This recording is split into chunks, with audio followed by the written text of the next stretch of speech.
Oh, you're gonna get me in trouble now. The biggest mistake big brands are making is they're very being so calculated and careful. He says post 4 times a day. There are some brands that don't even do any marketing. The big misconception is that a company creates their own brand.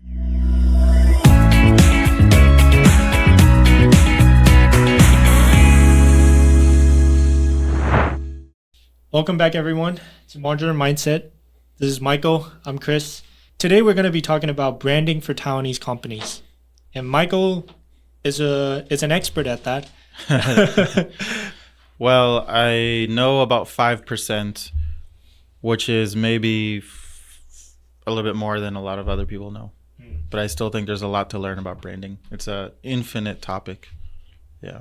Yeah, I want to start off by asking, what does branding mean to you? Well, I think this is a big topic. Branding means different things to different people, but for me, it's your customers' collective impressions of your company or your brand. So basically, the big misconception is that a company creates their own brand, whereas actually we're not creating our brand. Our customers, our clients are creating our brand for us based on hundreds of impressions that they've had over the years, and then they put that together and then they decide what our brand is about. Does that make sense? Yeah. Yeah. So for example, if a company hires a brand manager, then his or her job would be to kind of try to control those impressions to then hopefully create the impression in the customer's mind.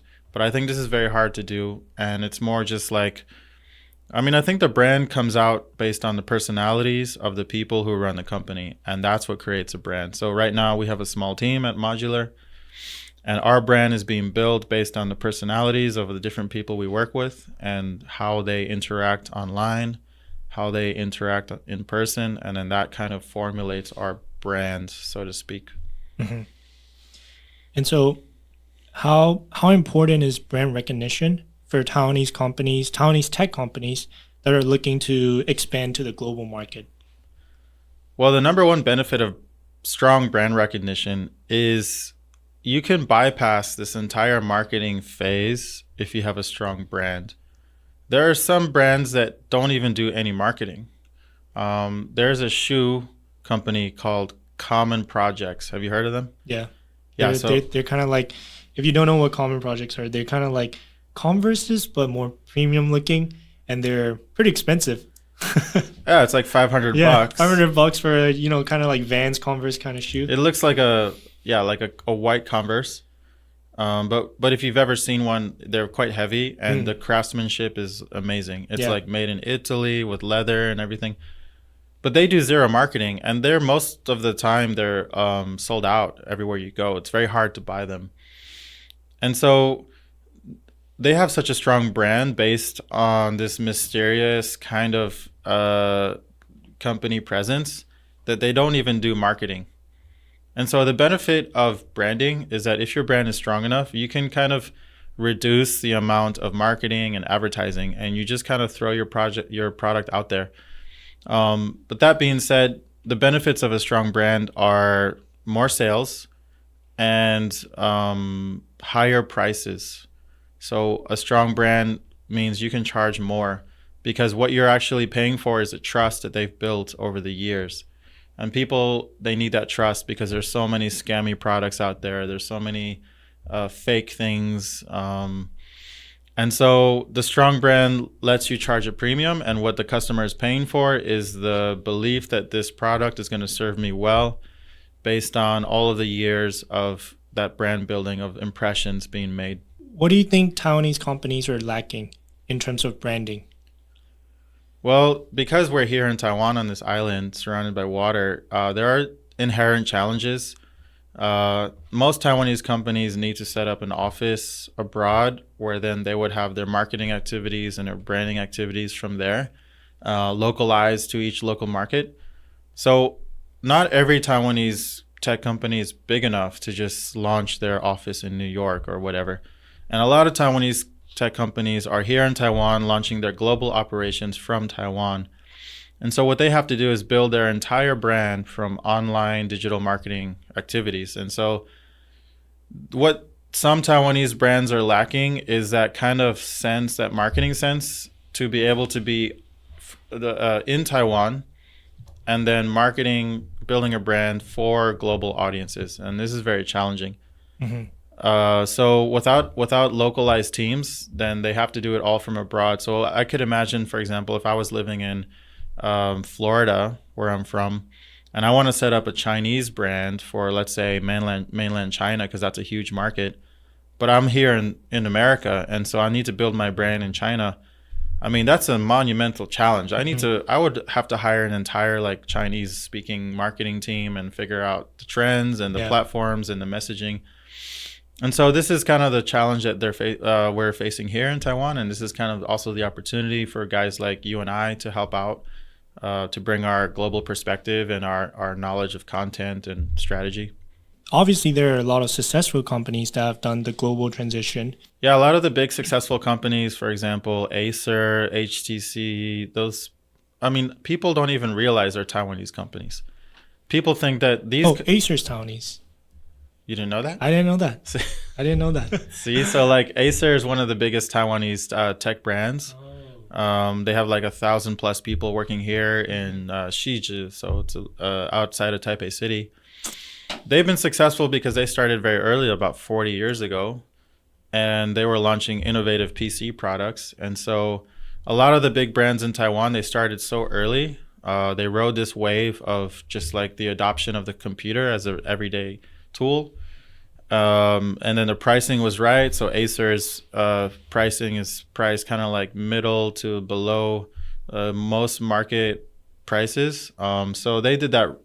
They started very early, and then they knew right away that they couldn't just be like another OEM. They didn't want to be another OEM manufacturer. They wanted to be a brand.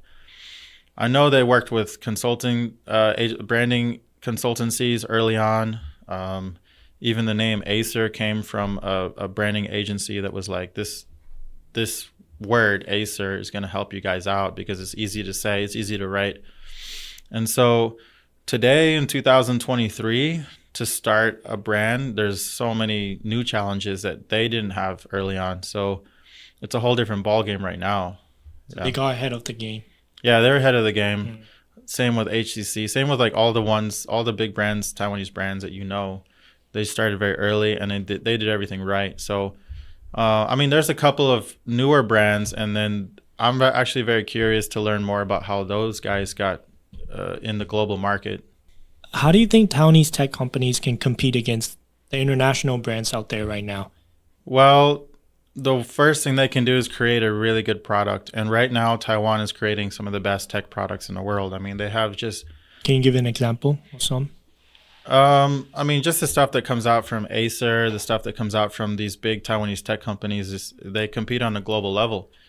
And if you read the tech blogs, they're getting reviewed, 5-star reviews for some of Acer's newer products. And so the first step to compete at the global level is create a really good product. And that's kind of goes without saying. But then the next step is, how do you tell the world about your product, right? And then that comes with the storytelling, the PR campaigns, the content. And so this is the next step. And this is a big challenge because every market has their own taste. And so what Taiwanese companies are trying to do is they're trying to come out with this kind of like one video or one website that kind of fits every market, right? Because they have limited resources, limited budget to do this. So they kind of have to do their best to figure out what content could kind of attract everyone, let's say in the West.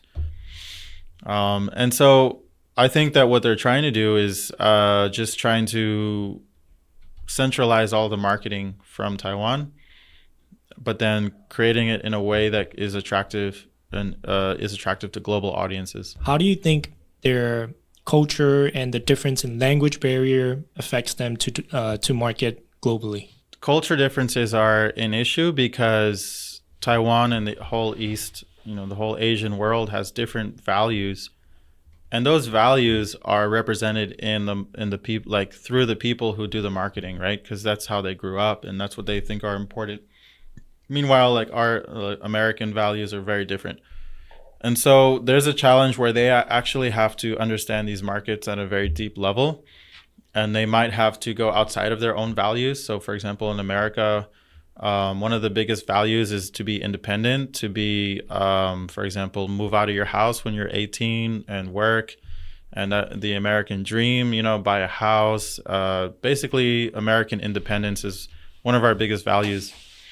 Now in Taiwan, it's a bit different where people kind of stay at home until they get married. And so how does a Taiwanese marketing team create a whole campaign to entice the American market when there's such differing values? And that's a challenge. And so I think do they hire a third party company to do that, or does it work with their internal team? What do you think is the best way for them to tackle that? I think what they mostly do is they hire international minded Taiwanese marketing teams.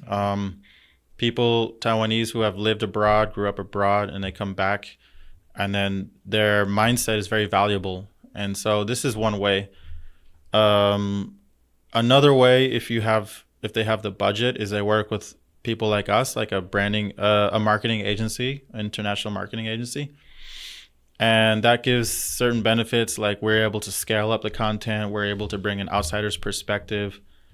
And then the third way, which takes even more budget, is to set up a local office, which, I mean, that's when you have millions of dollars just in your marketing budget. You'd set up an office, like a marketing office in America somewhere. You hire all local people, and then those people are in a position to really localize the Taiwanese product and scale it up and sell, just sell millions of units. Mm-hmm. Yeah. What are some branding mistakes that Taiwanese companies do? Oh, you're going to get me in trouble now. You're going to put me in hot water. What are some common branding mistakes? I think the biggest mistake, it doesn't seem like a mistake, but it's kind of like they tend to want to centralize the marketing here and create like the one size fits all a website or photo shoot. Can you talk a little bit more about one size fit all? Yeah, because they'll create marketing assets here and then they'll roll them out globally. But all over the world, people look different, right? There's white people, darker people. Yeah. And so to kind of just put the same marketing and just translate it is a way that's kind of cutting corners. But I mean, I understand that they have budget constraints. Mm-hmm. But I think a more effective way is to come up with different sets of marketing assets for different regions. So for example, you would have your US, Canada region, you'd have your European region, and then you'd have like maybe Latin America, Africa. And then you come up with a set of 4 or 5 marketing assets, meaning video content, photo content, and copywriting, because these regions all have different values and different things that matter to them. And so it's not always efficient to just come up with the one campaign and roll it out to everybody. Right. Yeah. But then there's significant budget that needs to be in place. And so that's the challenge for them, right? Because generally marketing budgets should be 10% of revenue, 10% of a yearly revenue. And so, they don't share, a lot of times they don't share those numbers with us, like what's their total yearly budget. But I think the best thing they could do is take that yearly budget and then separate it by regions that matter to them and then produce content for each specific region. How important is a strong online presence, for example, social media, for these Taiwanese tech companies to grow globally? Yeah, I mean, social media is really important. That's where everyone's eyes are. So if you talk about digital marketing, if you talk about internet, what anyone is really talking about is social media. Mm-hmm. So I think there's no distinction between the internet and social media, because I don't know how much time you spent on Google compared to social platforms. And it's probably like 1% on Google and 99% on social platforms. So social media marketing is basically the same thing as just saying marketing. Mm-hmm. There's no difference. Like that's where you have to be. The thing about social media marketing is that you have to really be like, doubling down, tripling, quadrupling down on content. You can't just release something once a week. And I don't know if you watch Gary Vee. Like, Gary Vee is a bit intense for me, but he's right about a lot of things. He says post 4 times a day per platform. Yeah. I mean, the reason everybody knows this guy's name, Gary Vee, is because he's been posting 4 times a day on every platform for like the last 20 years. Yeah. And so he's a sitting example of the fact that actually works. The biggest problem that big brands are making, the biggest mistake big brands are making, is they're being so calculated and careful about each piece of content, because it has to go through like so many approvals that there's no way they could do 4 pieces of content per day. Yeah. And in the end, they're hurting themselves. So, and I know that like I've heard some very smart marketing guys say that based on their research, there's a direct proportion in how much content you produce and how much revenue you make. And it makes sense, because, you know, that's just more impressions, more eyeballs, more brand impressions. So I think, yeah, the number one thing that Taiwanese brands could be doing to reach brand recognition from this kind of isolated country is just going all in on the content, you know, 4 or 5 pieces a day, which is get more content. That's, yeah, which is a lot, right? And so they need big teams. They need teams and they need support to do that. It's not an easy thing to do. How can these companies work with influencers from different countries and partner with other countries to get more recognition, right? Yeah. So for a Taiwanese tech company, they could partner with influencers just by using this idea of trust. Like, for example, a Taiwanese new product might not be well known yet, but because of the brand, because it comes from Taiwan, there's a certain level of trust and quality that's expected there. And I think that influencers, global influencers, recognize that Taiwan is responsible for, you know, some of the greatest tech products ever released. TSMC is here. So there doesn't need to be that early brand recognition, hopefully, for influencers to push a product. Why should Taiwanese companies invest in their brand building? As long as a Taiwanese company has spent a considerable investment and time and money in developing a good product, an innovative product, then they should match that investment in time and money in brand building, because unfortunately, there have been so many great products that never get an audience, because sometimes this is sort of a product-oriented a culture that they kind of feel like there's less of a need to push the product out there. Now that's starting to change, and there's more and more companies who realize the importance of marketing and branding. But it's kind of like if a tree falls down in the forest and nobody hears it, did it really fall down? And I think that right now, Taiwan has an opportunity to be kind of like kind of like South Korea, like be one of the countries with so much innovation that if they just match that effort in innovation with efforts in marketing, that they could even, you know, match South Korea as a global tech branding country, not only a global tech product development country. There you have it. Branding, guys. Yeah. This is Michael. I'm Chris. Modular Mindset. Thanks again for watching. See you in the next one.